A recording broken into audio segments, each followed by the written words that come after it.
I'm Irene Tichenor, and I came under the sway of Rare Book School through the following means. I was in the Peace Corps trying to figure out what to do with the rest of my life when one of my co-volunteers said he had a fiance at home who was in library school. I said, library school? I never thought of that. So I applied to Columbia, and when my 2 years in Jamaica were over, I was a student at the Columbia University School of Library Service. This would have been 1971-72 academic year. That's where I fell in love with the history of printing. And that's where I met Terry Bellinger, who, it was obvious from the beginning, was a force of nature. He had so many ideas, and he just spun them. It made your head dizzy. And he used to say, you can be in 2 places at once, but no, not 3. I'm sure he was in 4 or more places at once at times, because otherwise he couldn't have accomplished everything that he did. He was either tapped or volunteered, or maybe it's both, to beef up the rare books part of the offerings of the School of Library Service. And one aspect of that was the Book Arts Press. He discovered somehow that Columbia owned a Washington press and some cases of type. And I don't know the backstory of this, but he managed to get it out of mothballs and installed in one of the rooms on the 5th floor of Butler Library, where the library school was.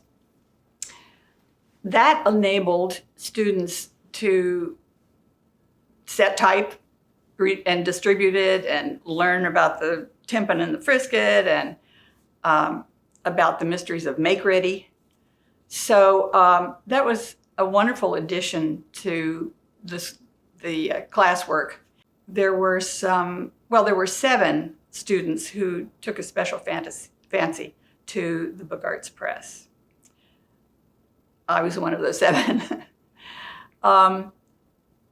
And it seemed like nothing was impossible. There were no total impediments to his good ideas. I used to think of him, or I came to think of him eventually, as the Mickey Rooney of bibliography. We could set up a series of lectures. We could have a press. We have a press room. We could give 5-day courses taught by specialists in their field. Now, the 7 printers volunteered, or maybe he assigned us, to help staff the press room, so to extend the hours so that students could go in whenever they wanted to. He made, for the printers, aprons. This may have been a Mickey Rooney moment. I don't know whether he had ever touched a sewing machine before or not. Probably not. It wouldn't have mattered. It's exquisitely detailed. He discovered the efficacy of the zigzag, and they're just wonderful. And a perfect color for the press room, although I was careful never to let any ink get on mine. Let me just say, I don't know, maybe everyone knows who these little creatures are. If you Google Book Arts Press, you will get a banner held by these 2 little guys.